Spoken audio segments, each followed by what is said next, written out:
Biocontrôle 4.0 est un portefeuille de projets Interreg qui rassemble 43 partenaires de part et d'autre de la frontière franco-belge.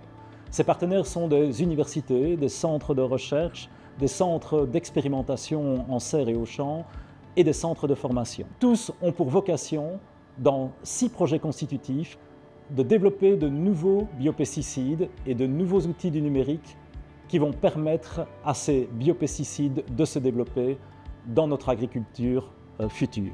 Les principaux modèles étudiés par Biocontrôle 4.0 sont le blé, le lin, la pomme de terre et des cultures maraîchères telles que la tomate et le poireau.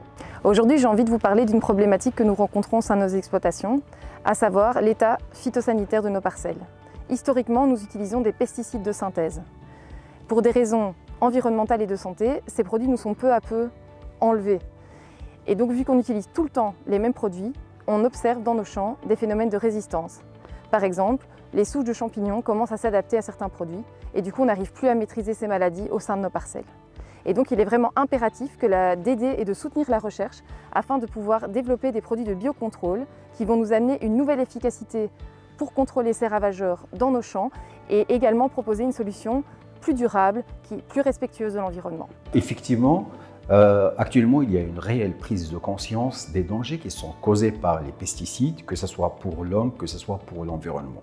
C'est pour cela que depuis plusieurs années, nous travaillons sur des molécules d'origine microbienne. Ces molécules d'origine microbienne peuvent agir via 2 voies de mode d'action, soit directement sur l'agent pathogène l'empêchant de se développer, ça c'est l'effet direct, soit un effet indirect et cette fois ils vont agir sur la plante en stimulant ses propres mécanismes de défense, la rendant plus tolérante et plus résistante aux champignons et par conséquent à l'apparition de la maladie.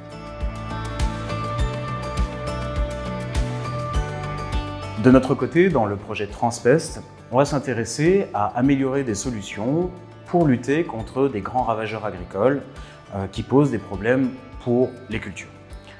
Pour ça, on va se focaliser sur leurs ennemis naturels, des prédateurs, des parasitoïdes ou des pathogènes. Et le projet Transpest se focalise sur tout ça dans le cadre des changements climatiques qui, on le sait, posent beaucoup de problèmes dans le cadre des populations de ravageurs et pour les cultures en général. La deuxième problématique que j'ai envie d'aborder, c'est le réchauffement climatique. Nous, les agriculteurs, subissons de plein fouet les changements climatiques. Une saison ne ressemble plus à l'autre. Avant, nous avions des années, on va dire, standards. On se met à telle période, X semaines après, on devait aller dans les champs vérifier que tel ravageur, par exemple le puceron, était présent oui ou non, alors on traitait ou non. L'objectif du projet Biocontrôle, c'est de développer des outils numériques pour aider au bon déploiement des solutions de biocontrôle en champ. On a besoin de différentes choses pour ce faire. La première, c'est le développement de capteurs ou de techniques de détection des facteurs à risque qui peuvent être la présence de foyers locaux dans les champs, la présence d'insectes ravageurs ou la présence de spores dans l'air qui peuvent déclencher une maladie. Enfin, avec toutes ces variables, et c'est important pour les solutions de biocontrôle qui ont des mécanismes d'interaction très complexes avec les plantes, il faut développer des algorithmes de prédiction capables de prédire quand et où appliquer le produit avec le maximum d'efficacité en tenant compte de tous ces paramètres qui ont de l'influence sur l'efficacité des solutions de biocontrôle et des mécanismes d'interaction biocontrôle-plante. Concernant le développement des outils numériques pour nous aider au sein de nos exploitations, il va être également important de prévoir un volet information et formation, car actuellement, la plupart des agriculteurs ne sont pas encore habitués d'utiliser ces nouvelles technologies. Donc effectivement, dans le cadre du projet Transtraining, il est prévu des modules de formation, notamment sur l'application du numérique au biocontrôle, mais il y aura des modules sur tous les thèmes abordés dans le cadre du portefeuille.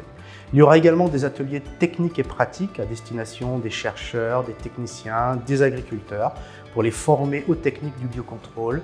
Et pour finir, il y aura des modules pour inciter les personnes à travailler dans le domaine du biocontrôle.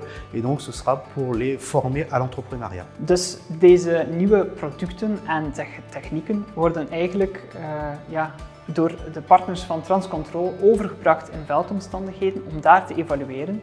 En daarnaast gaan we eigenlijk al die nieuwe digitale tools die met TransEBio zijn ontwikkeld helpen trainen en verder verfijnen.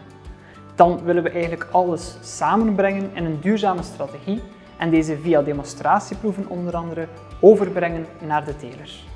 De Interreg-regio is de belangrijkste regio ter wereld voor de teelt en verwerking van vezelglas. Net zoals andere teelten wordt ook vlas met heel wat uitdagingen geconfronteerd.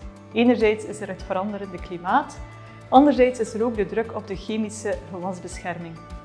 Voor de 3 belangrijkste ziektes in vlas, namelijk verticilliumverwelking, septoria en echte meeldauw, bestaat op vandaag geen duurzame bestrijdingsstrategie. Deze willen we gaan ontwikkelen in het kader van het Interreg-project Transpatoflax 2.0. In het kader van dit project zullen we onder andere verschillende biocontrolemiddelen gaan uittesten en demonstreren in vlasproefvelden, middelen die onder andere ook in de andere projecten worden ontwikkeld en uitgetest. L'objectif du portefeuille Biocontrôle 4.0 est d'apporter des solutions concrètes au monde de l'agriculture, permettant de réduire l'utilisation des pesticides de synthèse. Il permettra aussi de former plus d'étudiants et d'agriculteurs à ces nouvelles technologies et de développer la recherche dans le domaine.